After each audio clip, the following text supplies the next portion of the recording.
Bom dia, pessoal.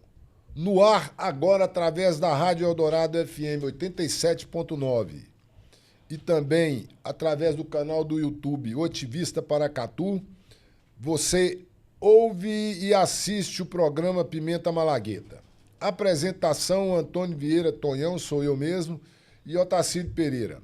Oferecimento: Movimento Verde de Paracatu, Copefam e VIP Estúdio.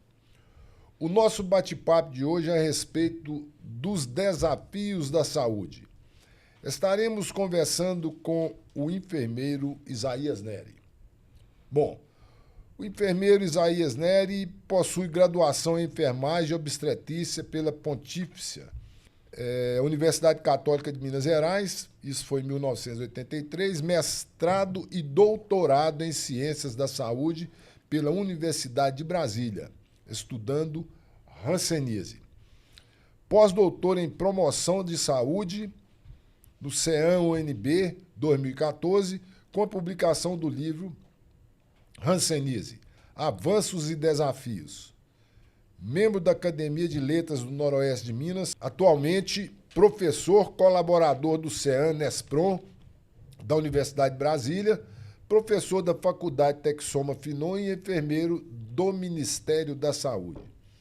Avaliador do INEP, Ministério da Educação, possui experiências em tutorias e supervisão de tutores na disciplina Promoção de Saúde 2 e 3, CEAM-NESPROM, que é o Centro de Estudos Avançados, Núcleo de Estudos em Educação e Promoção da Saúde da UNB e nos cursos de especialização em saúde pública do UNASUS, Universidade Aberta do Sistema Único de Saúde, e Provab, UNB, Programa de Valorização da Atenção Básica. Curso de Promoção de Saúde para Gestores pela UNB, Ministério da Saúde. Curso de Extensão em Doenças e Agravos Não Transmissíveis, Universidade Federal do Rio Grande do Sul e Secretaria de Vigilância em Saúde do Ministério da Saúde. Supervisor de preceptores do curso Saúde com agente do Ministério da Saúde, Universidade Federal do Rio Grande do Sul, e trabalha na área de saúde coletiva, atenção básica, com ênfase em promoção de saúde, atuando principalmente nos seguintes temas: hanseníase, tuberculose, leishmaniose e ST. Bom dia, Otacílio.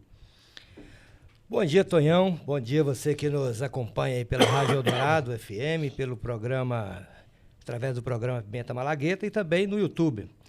A saúde é definida pela Organização Mundial da Saúde como um estado de completo bem-estar físico, mental e social, indo além da ausência de doenças. Já a doença é um desequilíbrio da homeostase, representando a alteração biológica ou funcional que afeta o organismo.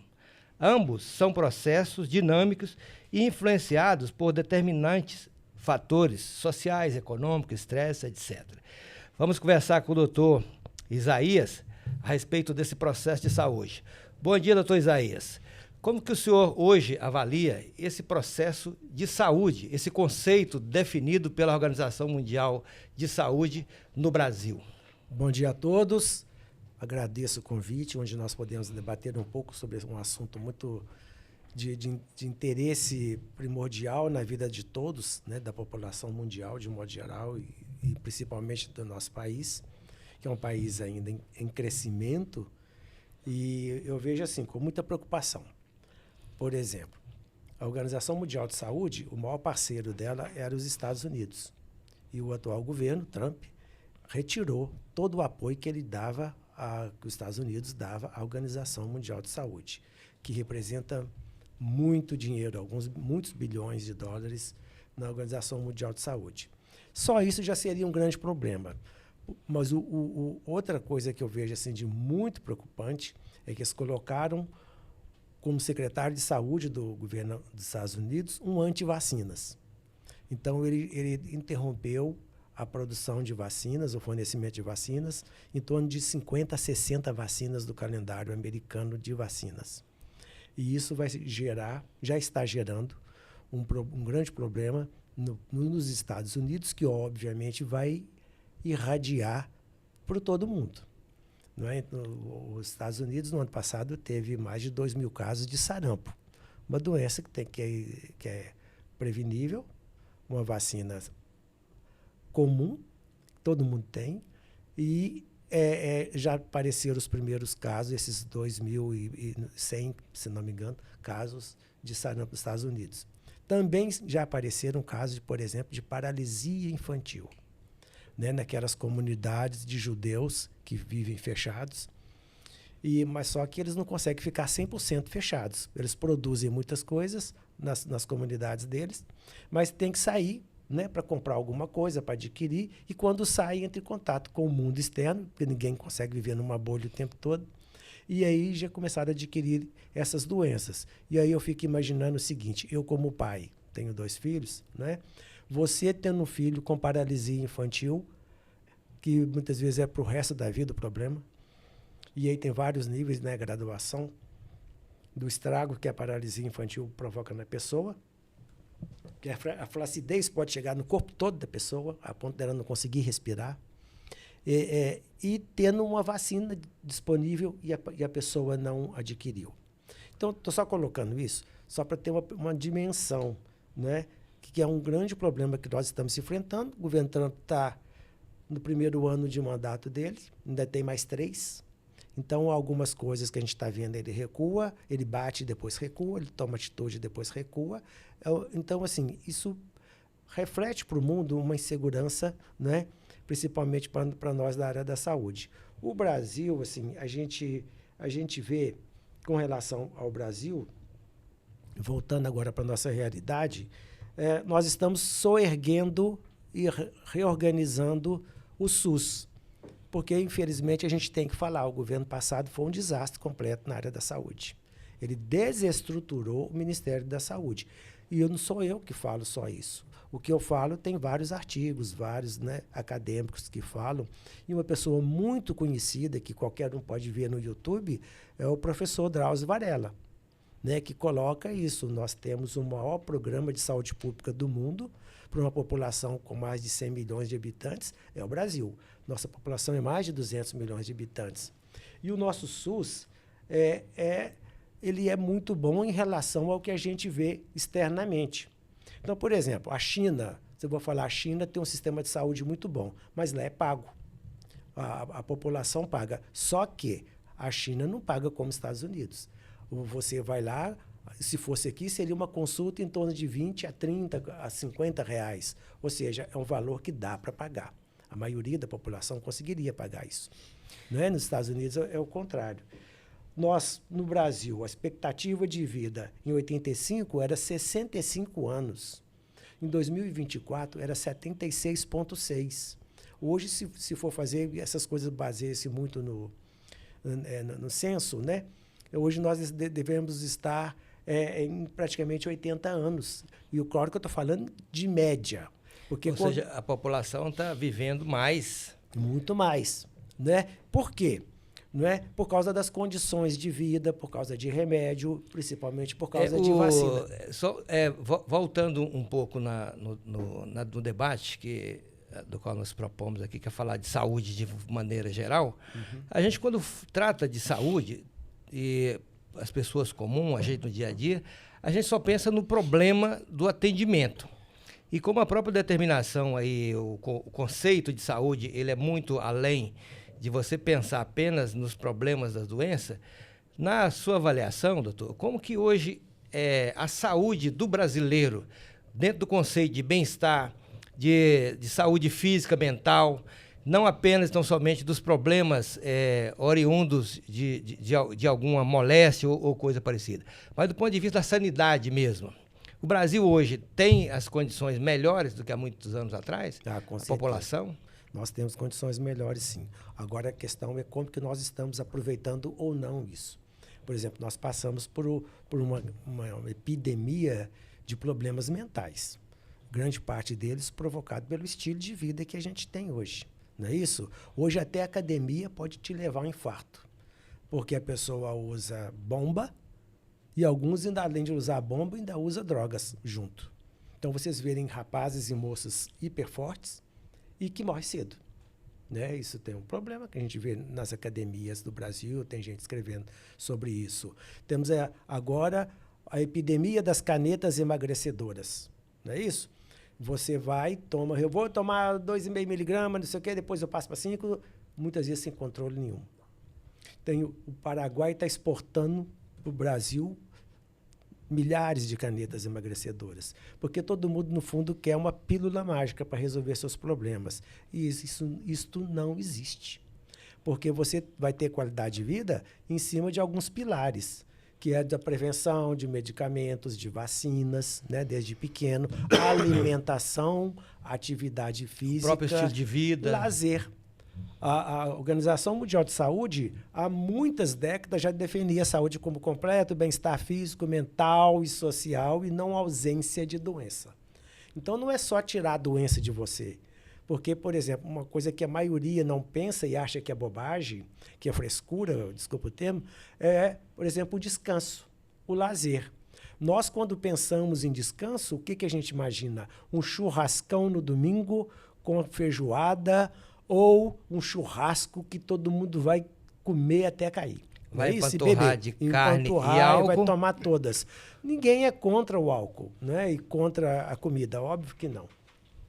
Mas a gente também tem que entender que se você não fez atividade física nenhuma naquele momento de descanso, entre aspas, não pode ser um momento de você estragar a sua saúde com excesso de comidas. Então, durante a semana, né, tenta ser mais comedido, tenha uma alimentação melhor, não abusa do doce, da gordura, faça uma atividade física. São aquelas orientações que todo mundo já sabe, desça um ponto antes e ande um pouco, deixa o carro em casa quando puder, né? Então, assim, a pessoa tem que pensar a longo prazo. Por quê? Porque a cobrança vai vir. Vai vir. A conta vai chegar, A né? conta vai chegar. O senhor abordou um assunto aí no início que é curioso, né? Hoje há uma grande preocupação das pessoas em ir para as academias. Então, quer dizer, que é uma atividade saudável você praticar o exercício físico. Mas, ao mesmo tempo, há esse problema envolvendo aí os chamados remédios para acelerar o metabolismo, para emagrecer rápido, que na verdade não são nada mais, nada menos do que drogas que às vezes causam um efeito contrário. Então, está tendo uma inversão de valores desse processo, quer dizer, a pessoa está indo para ficar bom e está ficando pior às vezes? Exato, porque cria uma neurose, uma neurose de performance, né? De ter o corpo saradão, a mulher ficar gostosona, o cara exibir bíceps de não sei quantos centímetros, né? Mas a cabeça dele está rodada, dela está rodada. A questão não é essa, sabe? Eu acho que a gente tudo lembre das nossas vovós, né? Bom senso, meu filho, e canja de galinha não faz mal a ninguém, né? Eu faço academia, né? Mas olha para o meu braço, você vê que não tem nada de excepcional aqui. Posso engrossar meu braço? Posso. Posso usar uma testosterona, não vou fazer isso, porque eu sei das consequências disso. Então, assim, a pessoa tem que entender que todos nós temos um biotipo, não é isso? E muitas vezes na própria família, uma é de uma maneira, porque nós somos miscigenados. O Brasil é um país de miscigenação, não é? Então, o Carlinhos Brown, que é negro, tem DNA de branco, grande parte do DNA dele já mostrou isso. E pessoas brancas, como a Xuxa, também tem uma parcela de negro. Não estou sendo higienista, estou dizendo assim, somos misturados. E que bom que somos misturados. Exatamente. Né? Essa é a vantagem do Brasil. Essa é a vantagem. E a gente tem que entender isso, que muitas vezes os irmãos não são iguais. Na minha família, eu sou o único moreno. Minha família é de branco, de olho azul, descendente de portugueses.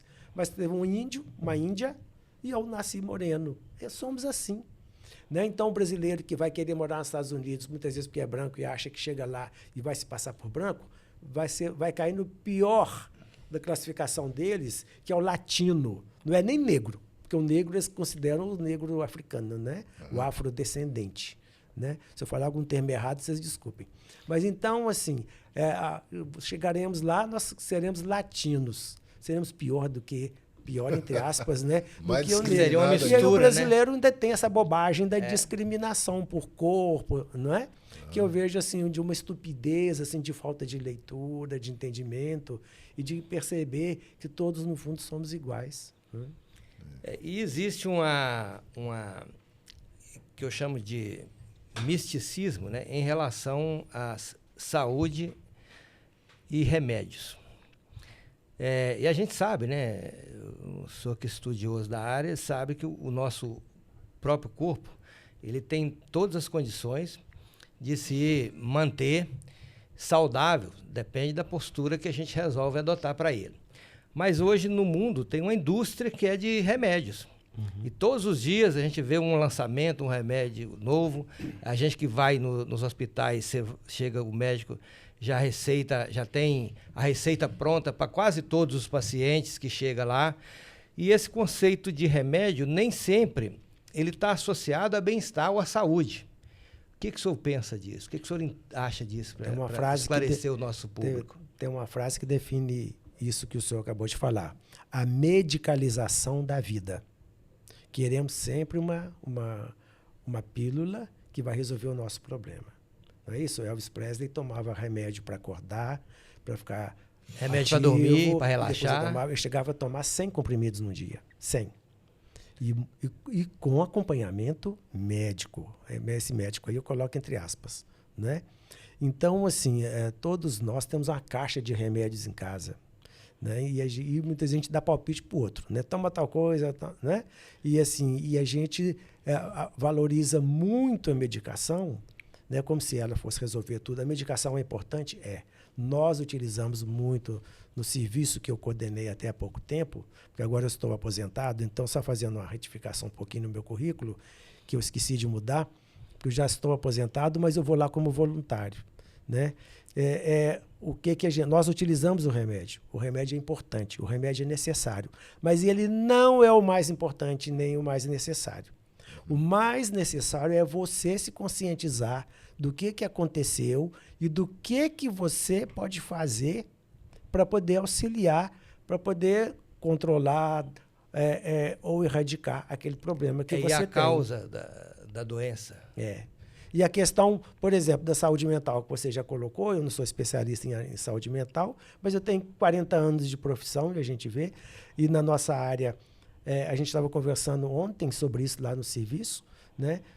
Como que muitos pacientes nossos precisam, porque hoje a gente tem no serviço que eu trabalhei, no SAI CTA, que nós organizamos lá, o Paulo Loureiro, que é de doenças infecciosas, né? Então, assim, praticamente todos, quando recebem um diagnóstico ou de hanseníase, ou de tuberculose, de AIDS, né, de hepatite, precisam de apoio, não é? Porque a pessoa nós não estamos acostumados com isso. E isso muitas vezes é um trauma na vida das pessoas e tem que ser trabalhado, conversado, porque a pessoa sempre imagina que aquela doença que foi diagnosticada é a pior coisa do mundo, né?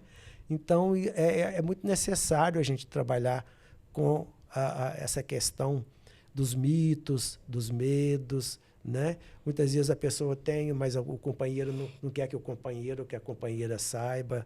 Isso é um problema hoje por causa da transmissão, né?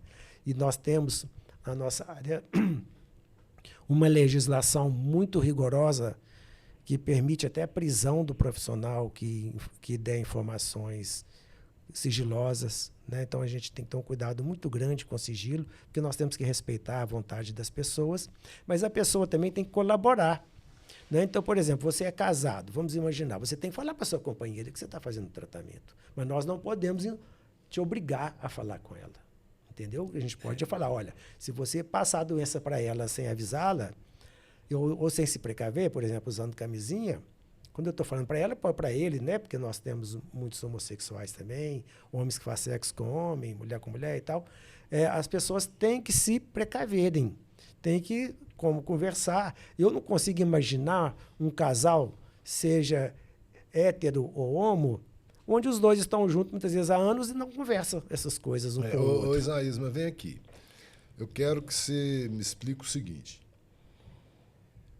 O preconceito existente nas próprias religiões, transformam em dificuldades uma possibilidade de se fazer um trabalho de conscientização da sociedade. Hoje, as religiões não aceitam, todas, praticamente todas, por preconceito, não sei por que lá, não aceitam colocações como essa que você fez aí, da transmissividade dessas doenças, homem com homem, mulher com mulher, e um não fala para o outro. Eu acho que... De falar da prevenção, dos Não cuidados. faz a prevenção, não tem um trabalho de comunicação. Você imagina se um governo federal, igual esse governo nosso aí hoje, fizer um trabalho pesado de comunicação, no sentido de levar essa informação que você falou aí, do jeito que falou, claramente, que a gente tem que ser claro. Não tem que ter meia conversa, não tem que passar pano para ninguém. Você imagina se um governo fizer um trabalho pesado de comunicação, o que não vira em termos dessas religiões que estão dentro do Congresso, está no meio da rua, tá, entendeu? Hoje existe, na minha opinião, muita hipocrisia e utilização política, mas na política no mau sentido, de utilizar essas questões para tentar ganhar votos. Eu vou te dar assim, alguns exemplos. Então, por exemplo, pegando uma área que eu domino, a hanseníase. No Levítico, capítulo 13 ao capítulo 50, fala sobre lepra. Mas o que era lepra no Velho Testamento? Era mancha. Qualquer tipo de mancha. Então, se aqui no estúdio tivesse uma mancha na parede enorme, ou na sua casa, era lepra. Se você tivesse na sua roupa, que eles usavam o nome de vestes, né? Porque não tinha camisa e calça, era uma túnica, né? Se você nas vestes tivesse uma mancha, era lepra. E se você tivesse manchas no corpo, independente do que seja, de qual doença, hipovitaminose, falta de vitamina, alguns tipos pode dar uma mancha mais clara, alergia pode dar mancha, picada de pernilongo começa a dar uma manchinha, depois se você não cuida, aquilo ali pode piorar, dar uma ferida. A própria hanseníase, que é uma doença da mancha, em alguns casos não, a própria hanseníase tem hanseníase sem mancha no corpo, mas foi classificada como lepra. E aí o que acontecia? Naquele tempo que não tinha tratamento, o que se tinha que fazer? Isolar as pessoas, isolar a casa, isolar a roupa. Porque se fosse um fungo, aquilo ali ia contaminar as outras roupas. Não é isso? Ou a parede da casa e tal. Aí Aí entra a questão religiosa, era classificada como que a pessoa tinha ofendido a Deus, de alguma maneira. E aí a pessoa tinha que ir no sacerdote, fazia uma série de orações, ofertava esse bichinho, né? Um coelho, um cabrito. Sacrifício de animais. Um sacrifício de animais para Deus e tal, passavam uns ungüentos. E aí, se Deus tivesse compaixão de você, aquela mancha ia sumir, ou da sua roupa, da sua casa, ou da pessoa. Caso não sumisse, está lá escrito, não sou eu que estou falando, né? Quem quiser ver, pode ir lá. Caso não sumisse, você tinha que queimar a casa, queimar a roupa, ou isolar a pessoa, ou até mesmo matar essa pessoa. Só que somos seres humanos, falíveis de muitas coisas, né? A lepra foi utilizada para tomar bens das pessoas, para poder eliminar inimigos de uma forma ou de outra, né? Isso, a história está cheia. Então, e como que, por exemplo, no caso da hanseníase, a Noruega curou a hanseníase, que era um país muito infestado, como toda a Europa. Ela curou a hanseníase melhorando as condições de vida da população, dando casa, saneamento e alimentação, sem ter antibiótico, antes da existência de antibióticos. Hoje, no Brasil, temos 3 antibióticos que é usado na hanseníase e ainda temos muitos casos de hanseníase, inclusive em Paracatu. Temos mais de 30 por ano. Parece pouco, mas não é, em relação à nossa cidade. Por quê? Porque o Brasil, apesar de estar sempre entre as 10 principais economias do mundo, nós ainda somos um dos países com maior desigualdade social do mundo, onde muitos ganham demais e muitos ganham muito pouco. E isso gera problema de alimentação, de falta de casa, né? E essas pessoas ficam, então, num espectro que a gente chama de insegurança alimentar, esse tipo de coisa, né? Isaías, seguinte, você, se não me engano, um tempo atrás, você fez uma viagem para a Índia para ver a questão de hanseníase. Uhum. Né? Eu tive na Índia, fiquei lá 30 dias andando pelo país, mas não foi com esse foco, né? Então eu vi de tudo. Agora, você que foi com foco da questão da hanseníase, você tem alguma coisa a relatar para a gente a respeito dessa viagem que você fez? Olha, o que mais me chamou a atenção foi a pobreza, a miséria mesmo, o povo passando fome. Por várias vezes eu ficava assim, eu falei, a minha filha fala que quer conhecer a Índia, eu falo assim, eu não volto lá. Sabe, porque pobreza nós já temos muito aqui. Sabe? Então, assim, eu vi pessoas, quando eu levei 2 caixas cheias de barrinha de cereal com medo da comida, né? E usei, ajudei colegas, porque todo mundo teve diarreia, né? Ajudei colegas lá. E quando eu vi o povo fica em volta da gente, o tempo todo pedindo comida. Um dia, do ônibus, eu joguei uma barrinha de cereal com as crianças, aí uma delas pulou, bateu a mãozinha e muitas ruas têm o sistema de esgoto do lado da rua, né? Aquela é uma valetinha com esgoto. Aquela barrinha de cereal subiu e bateu lá no meio do cocô. Depois os meninos pularam lá dentro para pegar uma barrinha de cereal. E eu chorei. Sabe, quando você vê esse tipo de coisa... Lá, o que você não, é o maior país do mundo. O Brasil é o segundo país do mundo em caso de hanseníase. O primeiro é o Brasil. É o segundo país do mundo. É o segundo país do mundo. Nós temos de 20, o primeiro é a Índia. 20 e poucos. E o primeiro é a Índia. E a Índia, a população é 6 vezes maior que o Brasil. É uma coisa... Essa questão da saúde ainda e doença, e a gente estava falando aqui agora há pouco do conceito da saúde integral da pessoa, né? E a gente tinha, não sei se hoje funciona, né? Apesar do SUS ser a nossa grande e ampla rede de atendimento, mas aqui em Paracatu mesmo tinha um programa de saúde da família, que pensava no processo de prevenção. Isso no Brasil ainda é uma realidade? Esse programa de atendimento integral, de pensar na prevenção das doenças, ele ainda funciona, doutor Isaías? Funciona. Agora, obviamente, que vai depender do local que você vai, né? Eu já pesquisei 2 cidades, eu fiscalizei 2 estados, com algumas cidades em cada um deles, sobre o Programa Saúde da Família, alguns anos atrás. Um dos estados, eu fiquei horrorizado que nada funcionava direito. Hoje eu posso falar que já tem muitos anos que era o Maranhão.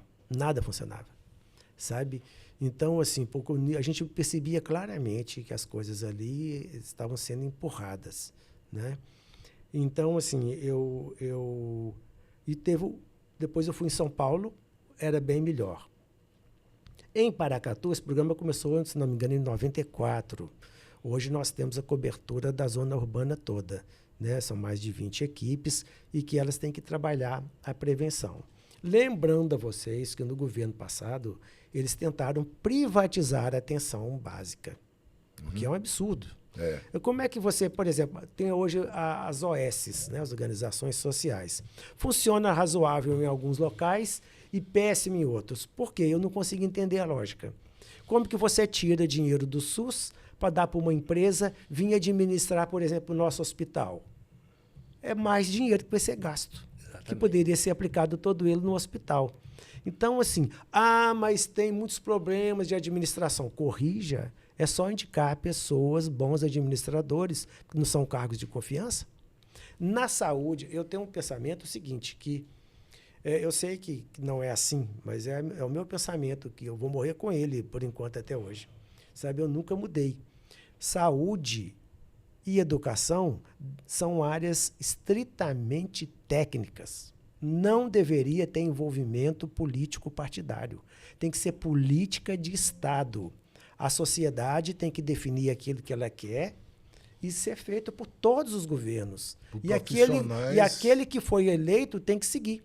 Ah, mas eu não quero seguir, então manda para o Congresso, manda para o Senado, vamos fazer plebiscito, né? Inclusive dos grandes temas, né? Que fica na base como questões religiosas, sobre a questão do aborto, sobre a questão das drogas. Drogas que eu falo é qualquer droga, porque o álcool é droga. O cigarro é droga. A mãe de todas. O vape é droga, percebe? Então, assim, eu posso, na minha casa, dar uma festa lá e comprar 100 garrafas de cerveja e todo mundo entrar em coma alcoólico, todo mundo vai ficar rindo no dia seguinte. Agora, se eu comprar 10 charutinhos de maconha e soltar lá no meio e o vizinho sentir o cheiro, chamar a polícia, eu sou preso. É uma hipocrisia absurda. Você percebe? Exato. Não estou entrando nessa questão moral. É apenas uma opinião. Sabe? Ah, então ele está incentivando maconha? De jeito nenhum. Nós sabemos que a maconha, que a cannabis, quem fuma a cannabis, né, maconha, eu tenho um curso de 1 semana de cannabis. Ela é indutora. Você começa a fumar e você começa a passar para cocaína, passa para outras. A pessoa não fica só nela. Muitas vezes. Claro que sempre tem gente aí velha, artistas, né, que usam e aí fala que usa, né? Não sei se ainda continua usando. O Gilberto Gil falava que até como pouco se fosse remédio de tempo uso contínuo. ele dava um tapa, né? Ele dava um tapa, todo mundo sabe o que é, né? Mas ele consegue se controlar e o problema da droga, eu vejo, é justamente isso. Não existe nenhuma sociedade, nenhuma época do mundo que não teve uma droga presente. Seja ela para uso social, seja ela para uso religioso, né? Todas as sociedades têm uma droga. A questão é de como que você faz o uso dessa droga. Quando me chamavam para dar palestra nas escolas, né, eu falava para os meninos assim, droga é ruim ou é bom? A maioria falava de cara, é ruim. Aí eu parava, vou repetir a pergunta. Droga é ruim ou é bom? Aí eu acendi o sinal, né? Aí eles ficavam mais calados. Aí um ou outro é ruim, é ruim. Falei, vou repetir pela 3ª vez. Droga é ruim ou bom? Aí uns 2 ou 3 já falavam, é bom. Falei, exatamente. Droga é ótimo. Se fosse ruim, ninguém usava. Agora, o problema, o que é? São as consequências. Você começa a usar, você vai aumentando a sua ingestão, o seu uso, a sua frequência, de uma droga passa para outra e o resultado vem. As consequências que são... Então, essa é uma questão que a sociedade tem que fazer, a que nível que tolera, a que nível que não tolera. Olha os Estados Unidos hoje com os opioides. Percebe? E teve grandes artistas que foram viciados. O Michael Jackson, todo mundo sabe. Ele foi, porque isso não é antiético eu falar, porque foi noticiado. Ele foi viciado com um médico, com o Propofol, que é um medicamento que é utilizado, muito utilizado, inclusive no meio anestésico, um excelente remédio, porque você não sente dor nenhuma, você apaga, e melhor ainda, quando você acorda, ele te dá amnésia.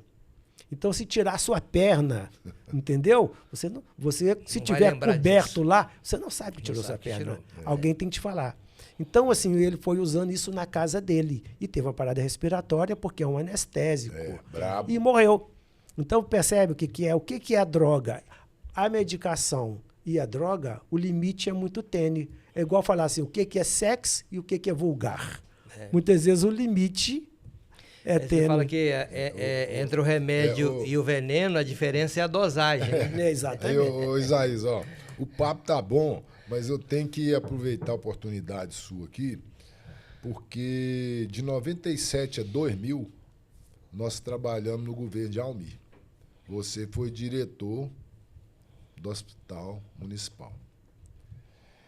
E a saúde, ela não é só o atendimento médico, não é só um hospital bonito, não é só isso, né? E nós fizemos várias ações naquela época. Resolvemos o problema do lixo com a implantação do aterro sanitário, estação de tratamento de esgoto, que tinha esgoto a céu aberto para tudo quanto é banda, caminhões de lixo adequados, até os carrinhos de varreção de rua eram adequados. Nós implantamos aqui a coleta seletiva, não sei se você lembra, mas até as vassouras que a gente usava eram feitas com garrafa PET. Então, existia uma conexão com toda a estrutura de saúde. Inclusive, Paracatu, na época, recebeu um prêmio da Unicef, que foi o Hospital Amigo da Criança. Lembro. Né? De tudo isso que você está falando. Foi um projeto. Vou contar para a sociedade aqui um caso que aconteceu, que quem coordenava isso, se não me engano, era Lourdes. Lourdes Amaral. Lourdes Amaral.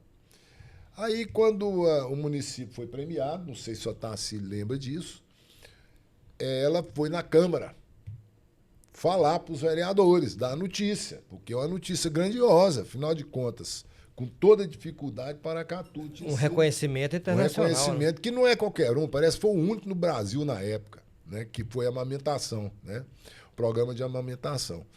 Aí ela falando lá, um vereador pegou e levantou no meio da fala dela, que eu não vou nem citar quem foi esse vereador, levantou para ela e falou assim: ô doutora, eu quero dizer para você, porque era um programa de amamentação infantil, né, que ela tinha desenvolvido.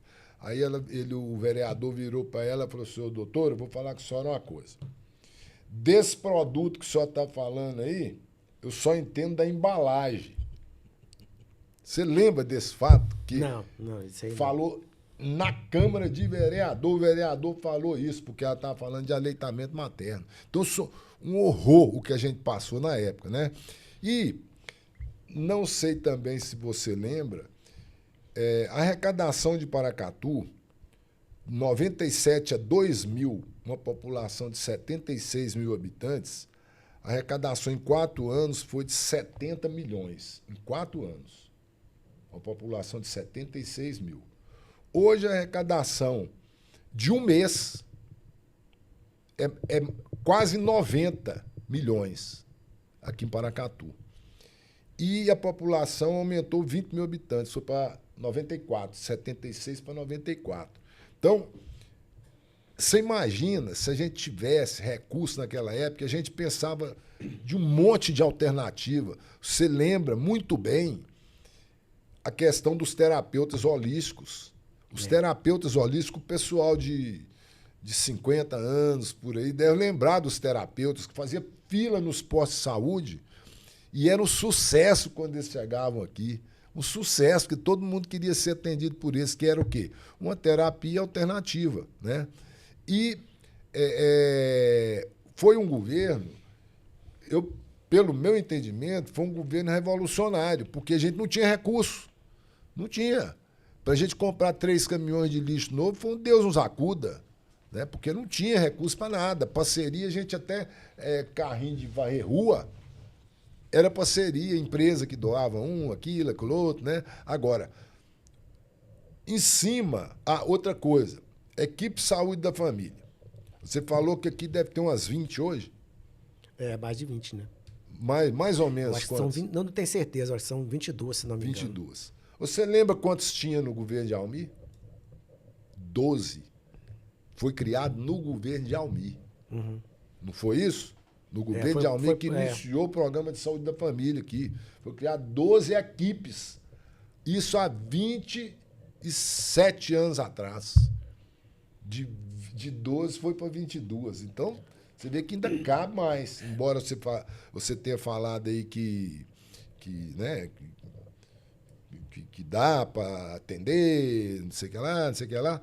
Mas eu estou falando isso para ver se você tem... uma outra coisa que eu lembrei, Isaías. A gente tinha um laboratório que produzia medicamento no hospital municipal. A farmácia de manipulação. Farmácia de manipulação. Isso tudo foi destruído. Foi. Tudo foi destruído aqui em Paracatu. Então a gente teve o Hospital Amigo da Criança, que só tem um nome hoje, né? Não existe mais aquele programa. Eu, pelo que eu sei, não existe. Produção de medicamento, não existe. Questão dos terapeutas holísticos, não existe. Equipe de saúde de família, a gente sabe que aumentaram 12 equipes, porque não é possível também, né? Em 20 e tantos anos, não é possível que não tinha como aumentar. Então, eu queria ver se você tem alguma consideração em cima disso que eu estou falando aqui, porque depois eu tenho mais uma pergunta para falar com vocês da gente encerrar, mas vou deixar essa pergunta para depois que você fizer alguma consideração em cima disso que a gente fez aqui, inclusive a questão da prevenção, que foi através de resolver o problema de lixo, esgoto, né? Bom, eu vejo o seguinte, como eu falando anteriormente, eu vejo a saúde e a educação como áreas que deveriam não ter política partidária. Infelizmente, em Paracatu e no Brasil, Paracatu talvez mais do que eu estou aqui, a gente vê, né, a questão política partidária é muito grande nessas áreas. E isso atrapalha tudo. Todos os prefeitos, depois do Almir, todos, sem exceção, sempre hipervalorizaram, e olha que eu fui o diretor do hospital, a questão da assistência hospitalar, principalmente pronto-socorro. Pronto-socorro não pode funcionar por livre demanda. Eu estou com dor de cabeça, eu vou no pronto-socorro. Não é assim. Pronto-socorro é para uma área, o nome já está dizendo. Né? Emergência é uma mesmo. emergência. Você caiu, bateu a cabeça, está com dor de cabeça, aí isso é pronto-socorro. Mas você está aqui agora com dor de cabeça, isso não é pronto-socorro. Você vai para o posto de saúde, consulta. Por isso que todos os PSFs, da Estratégia de Saúde da Família, elas têm que ter fichas também para que aquele que chega no dia seja atendido, né, por algum problema mais recente, e todas as consultas depois serem agendadas, trabalhar com agendamento, porque eles conhecem você, né? A equipe conhece você. E os cargos deveriam ser ocupados nesses setores, na minha opinião, só através de concurso público, sem indicação política. Sem indicação política. Isso deveria ser proibido. Mas a gente sabe que isso não é um problema de Paracatu, é um problema do Brasil. Porque os partidos querem influenciar. O setor de saúde e da educação tem muito dinheiro, né? E aí os partidos querem aproveitar desse dinheiro para poder fazer, muitas vezes, falcatruas com esse dinheiro, como a gente vê todo dia na imprensa. Desvio de remédio, desvio de dinheiro de carros. Por que um deputado, na minha opinião, tem que indicar uma ambulância para uma determinada cidade? E aquela cidade que não tem um deputado majoritário, ela fica sem ambulância? Isso não deveria acontecer, sabe? Deveria ser, para onde que vai uma ambulância? O governo oferecer essa ambulância em critérios epidemiológicos, entendeu? Porque eu já estive no Canadá e eu cheguei em dezembro lá, achando que era uma festa na praça de fim de ano, e era uma festa porque tinham fechado o hospital. Aí eu falei, mas vocês fecharam o hospital e estão comemorando? Falou, claro, diminuímos as doenças. Aí eu falei, gente, olha a mentalidade, como que é diferente, né? E é um país que tem neve. Não, agora se a gente precisa, a gente manda para tal lugar, tem helicóptero, tem ambulância reforçada, tem isso, tem aquilo.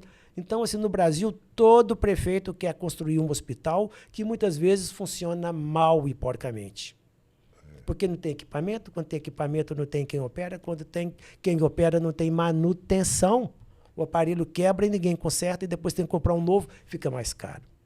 Nós não trabalhamos em cima de planejamento contínuo. Isso deveria ser uma coisa assim, de governo passar para governo, com todo um planejamento feito, um planejamento estratégico a curto, médio e longo prazo. Então, quando você fala nisso, né, quando eu cheguei em Paracatu, eram 2 ou 3 médicos, um enfermeiro, a Ivani tinha saído para dar um curso, entendeu? E sempre foi assim, com 20 e poucos atendentes para a cidade inteira.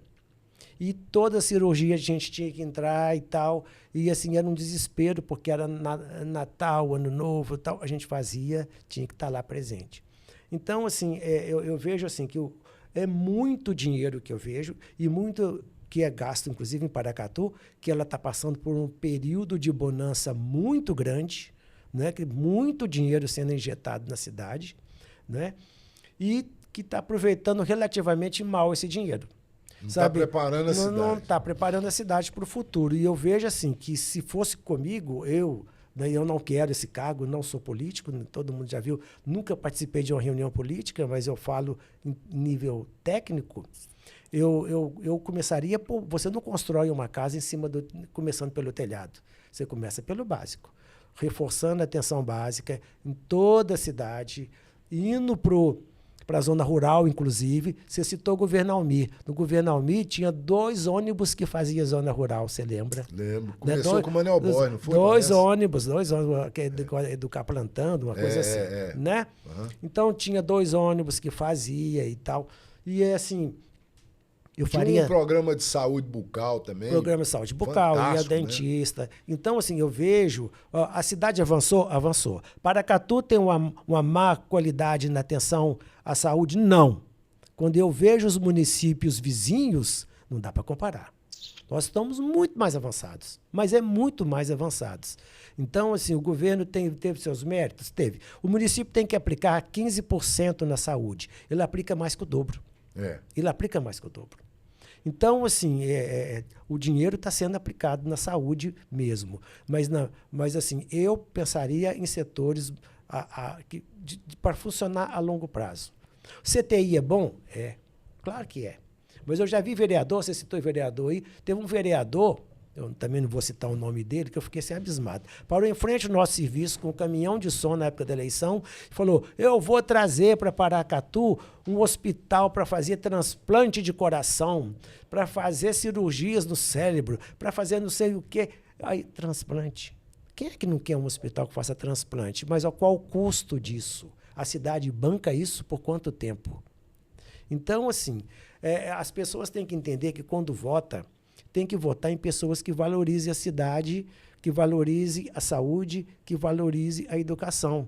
E muitas vezes o candidato dela quer destruir. A atenção básica, tentaram no governo passado privatizar a atenção básica. E isso seria um grande retrocesso para a gente. Sabe? Então eu vejo que o Paracatu tem que pensar a longo prazo, o que é difícil, porque, e uma coisa que eu quero falar, já que você está falando que o programa vai encerrar, do Conselho de Saúde. Nós temos um Conselho de Saúde que eu fazia parte até dezembro, agora o Conselho teve novas votações e a nossa instituição não foi reeleita. Mas há 20 anos ela era... Não, a maçonaria. Eu era representante da maçonaria. Da FUNASA também tem, né? Então, o que acontece? A população... Né, o Conselho de Saúde não é um órgão exclusivamente fiscalizatório. Ele não é. Ele é um órgão que propõe medidas para o governo. Mas ele é um órgão deliberativo. Ele não é um órgão só consultivo. E é colegiado. E é colegiado. E é um dos poucos, na minha opinião, na minha modesta opinião, é o conselho que mais funciona em Paracatu. Talvez o único. Então, assim, porque ele é votado, as pessoas vão lá. E, assim, eu acho que se a pessoa não está conseguindo resolver, procure um representante do conselho. O Conselho de Saúde, ele não... Por exemplo, se vê alguma coisa no Instagram, alguma denúncia, ele não age. Por quê? Porque coisa de Instagram, coisa de internet, a gente não entra. Porque nós entramos em tem que ser denúncia... motivado, né? É uma denúncia formal. Porque Instagram põe hoje, tira amanhã.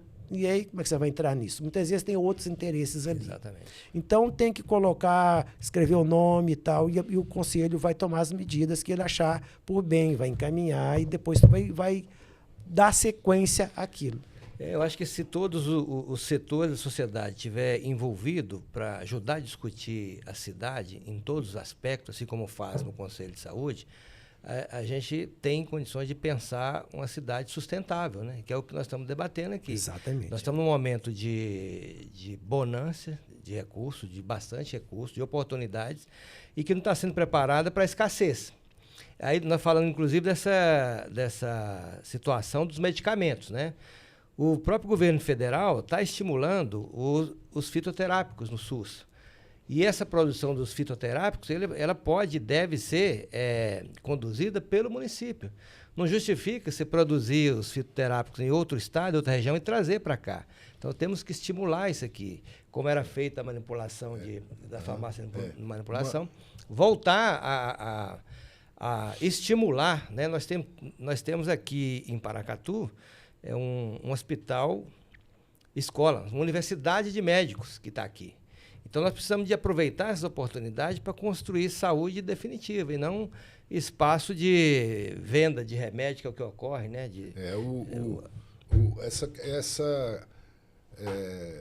essa questão da prevenção e de sonhar para o futuro eu penso que é de fundamental importância. Por exemplo, uma cidade igual Paracatu, que tem uma cultura antiga, podia muito bem estar trabalhando a questão de uma estrutura de medicina natural e alternativa. Porque a medicina natural alternativa vai servir para quê? Para o camarada não adoecer, não ter que ir para o ponto-socorro, não ter que ir para o posto de saúde. Né? Uma outra questão que eu lembrei aqui, Isaías, para lembrar você também, eu sei que na época do hospital que funcionava em frente ao Hotel Presidente ali, ficava de manhã cedo um monte de bêbados, né? Pessoal bêbado, tremendo, passando mal, assim, querendo ser atendido no hospital. Aí eu lembro que teve uma estrutura que montaram, não sei se você estava no meio disso lá, falou assim, ó, sabe o que nós temos que fazer com esses bêbados? Bota eles para dentro do hospital, leva eles para um refeitório e dá café da manhã para eles. E começaram a fazer isso. Isso chegou a acontecer no governo de Almir. Entendeu? Os bêbados chegavam tremendo de manhã cedo, não tinha nada. O cara estava com fome, de ressaca braba. Glicose baixa. Então, esse tipo de ação, eu acho que os governantes têm que estar atentos, né? E a pergunta que eu queria fazer para você, Isaías, é também um comentário.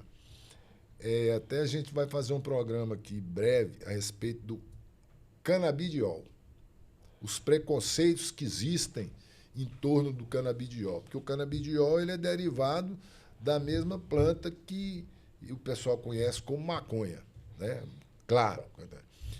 E o pessoal tem esse preconceito gigantesco.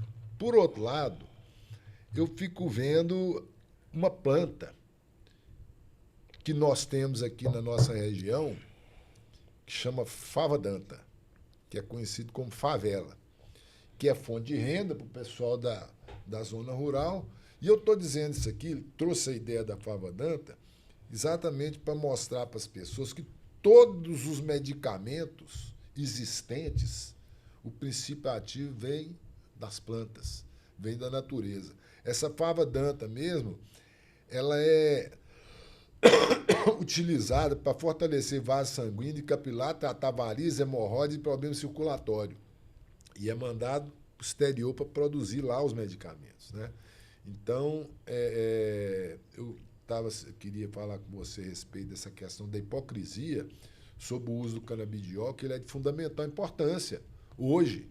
E a gente ainda vê muito preconceito. Eu conheço pessoas que eu sugeri para parentes dele tomar, porque tem problema epilético, não vão tomar. Bom, então, em cima do que vocês falaram, isso é muito importante. Então, eu já vou convidar vocês que na próxima conferência de saúde, que vai daqui a 4 anos, né, não deixe de ir, para poder vocês também, o pessoal da agricultura familiar, para poder levar também essas ideias. Eu acho que pode ser apresentada no Conselho de Saúde agora, ou na conferência, para poder primeiro tentar uma vaga no conselho, mas a ideia não precisa ser membro do conselho, né? Para que seja implantado. Por exemplo, eu trabalhei nisso, nessa ideia de uns 10 anos para cá, para a prefeitura ter um departamento de educação continuada, né? Porque o profissional que trabalha na saúde, ele todo dia tem uma portaria nova, todo dia uma força de expressão. Mas tem sempre, por exemplo, o calendário de vacinas muda cada 6 meses, né? Então, assim, a pessoa tem que estar sempre sendo atualizada. E o profissional que trabalha, ele tem que estar estudando sempre. E eu acho até, no Conselho de Saúde, eu fiz essa proposta, que a prefeitura ajudasse as pessoas a fazer curso de especialização, né? Nem pagasse 50%, ou hospedagem, ou matrícula, mas eu vi essa ideia sendo implantada na educação, que saiu agora, né? Quem quiser fazer mestrado e tal. Mas na saúde eu não vi ainda. Mas, assim, o que é? Tem que ser levada essa uma ideia, porque as terapias complementares é um programa do SUS.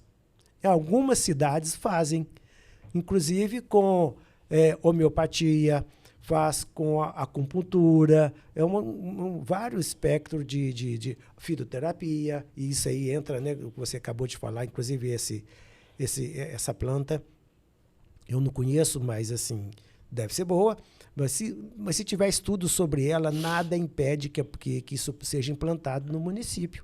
Tem que se criar um setor específico, óbvio, né? Porque vai ter que ter uma estrutura, pode fazer parceria com quem vai plantar, com quem vai colher, com quem vai manipular isso, não é? Mas o programa de terapias complementares existe no SUS e é muito combatido. Ele é muito combatido, sabe? Porque tem gente que não acredita, tem gente que... Mas a gente não pode esquecer que é aquilo que eu falei, o medicamento ele é importante, mas ele não é o mais importante. Então assim, por quê? Você vê que muita gente usa placebo e se sente bem. Não é? Sente 30, ele funciona para 30% das pessoas. Percebe? Muitas vezes aquilo ali é utilizado até como palavra. Você vai sentir bem, você vai sentir bem. São os coaches da vida, né? Que é uma outra coisa. Nós vimos isso na pandemia, né? Então, usando assim, o placebo... Não, aí foi outra coisa. Ali mas era placebo, do mesmo jeito. Remédio para carrapato, né? Aquilo ali foi uma coisa ideológica. Inclusive, eu escrevi um artigo sobre isso, estou repetindo esse mesmo artigo, repetindo assim, eu modifiquei, estou colocando, que eu já mandei para a Odisseia postar no jornal dela, sobre essa questão de remédios que foram indicados e sobre a importância. Por exemplo, a vacina da Pfizer, né, que foi tão criticada, a mesma metodologia que estão utilizando, por exemplo, na herpes zoster hoje, e está provado que a vacina contra a herpes zoster, que todos nós que já passamos dos 50 tem que tomar, por causa da herpes, que quem já teve cachumba antes, sarampo, né, tem que, porque pode desenvolver depois na terceira idade. Aí o que acontece? Ela protege contra efeitos maléficos no coração e principalmente contra a demência. As vacinas que foram fabricadas para prevenir um tipo de doença estão, por exemplo, a de gripe, protege contra a demência, percebe? Então, assim, você não está vacinando contra uma doença mais, você está vacinando para o seu corpo estar protegido. Então, a gente tem, inclusive, nós temos profissionais de saúde que é contra a vacina da Pfizer até hoje, quando tem 1000 artigos comprovando que ela funciona, que ela é boa. Você não encontra casos no mundo de pessoas que morreram vacinadas por Covid, que morreram decorrentes da vacina. Não tem registros disso. Mas todo dia morre gente ainda hoje por Covid. Eu sei do caso de pessoas também, Tarsilo, você mais Isaías, que todo ano a pessoa idosa tem problema de gripe, pneumonia braba, e a família não deixa tomar a vacina contra a gripe. Isso eu sei. Inclusive, no ano passado, eu falei pro cidadão, falei assim, já tomou sua vacina? Não, você quer lá, beleza. 3 dias depois, pegou uma pneumonia, meu amigo. Escapou da tábua da beirada. E muitos morrem. E é importante esse destaque aqui que o doutor Isaías fez das vacinas, e as vacinas é um esforço de governo. Né? Enquanto a indústria trabalha para produzir e ganhar dinheiro com remédios, o governo está estimulando, incentivando, investindo na produção de vacinas que vai ajudar a população fábricas, vai ajudar o Brasil a controlar as doenças, né? Se não fosse a vacina anti-pólio, né?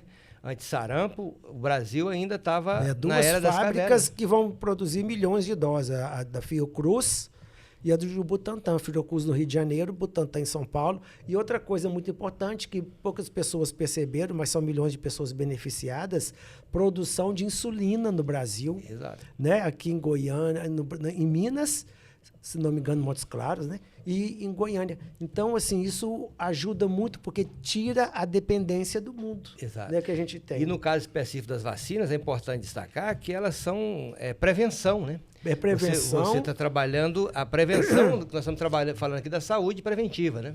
E é uma coisa, a vacina, além de proteger diretamente a pessoa, porque, mas a pessoa, eu tomei a vacina e aconteceu a doença. Sim, isso pode acontecer, de qualquer vacina. Uhum. Só que você não tem as formas graves da doença. Então, por exemplo, a vacina BCG contra a tuberculose, que é a pessoa vacina quando nasce, né? Que é ela que dá um machucadinho no braço. ela previne contra a tuberculose pulmonar, mas até um determinado limite. Mas ela previne muito mais contra as formas graves da doença. A tuberculose no cérebro, a tuberculose nos músculos, a tuberculose no intestino, percebe? Então, assim, e outra coisa que é muito importante, que as pessoas não percebem, ou não querem participar, ou não têm essa informação, é de que a vacina é uma proteção coletiva. Porque muitas vezes você está transmitindo uma doença sem ter a sintomatologia dessa doença. Nós estamos num ambiente fechado. Se eu entro aqui com o vírus do Covid e conversando de frente para vocês esse tempão todo, eu joguei milhões de vírus em vocês. Percebe? Então, se eu estou vacinado, eu não estou julgando. Então, assim, uma proteção coletiva. Eu não adoeço e eu evito que outros adoeçam. Isaías, nosso papo está muito bom, já estamos caminhando finalmente. Mas eu queria, antes da gente encerrar, fazer um breve comentário aqui.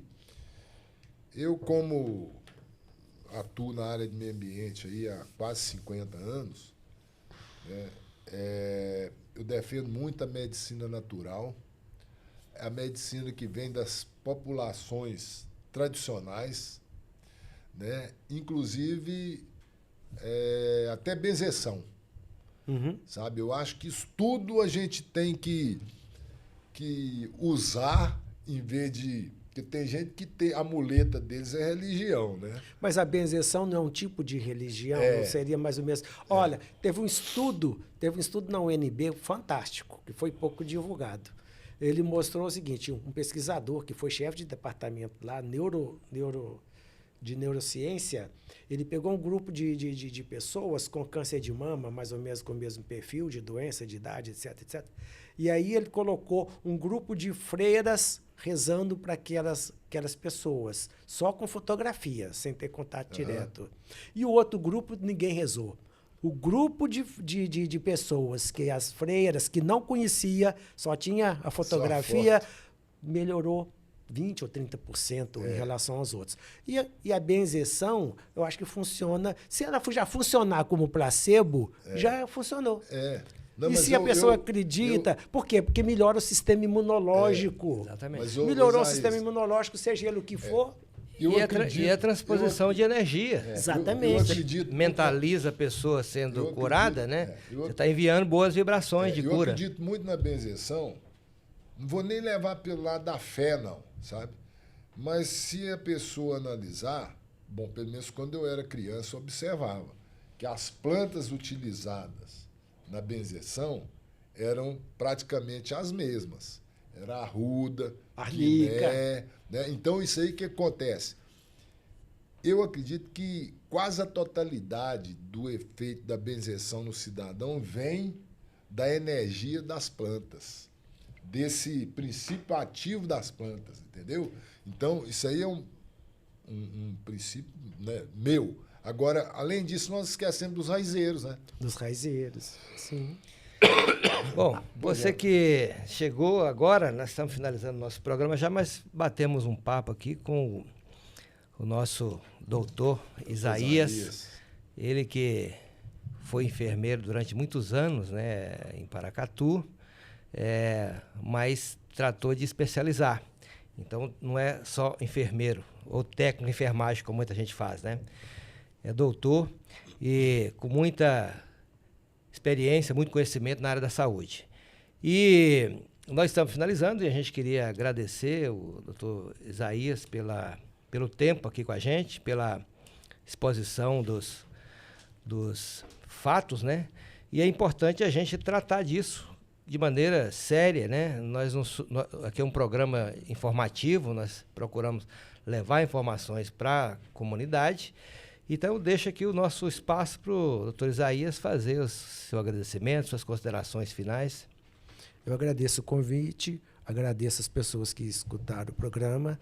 Lembro que esse ano é ano eleitoral e nós tivemos ataques sucessivos na educação e na saúde. Pensem bem quem vão votar, valorizem as pessoas que valorizem essas áreas, porque todos nós precisamos.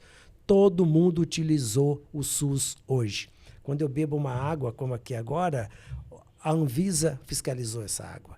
Quem comprou uma carne hoje, a Anvisa estava por trás disso, fiscalizando o matadouro e todo o processo. Então, todo mundo utiliza o SUS diariamente. Nosso SUS ele é exemplo mundial. Então, valorizem os nossos políticos que valorizam essas áreas, porque todos nós precisamos dela. E elas estão sob ataque constante. Beleza.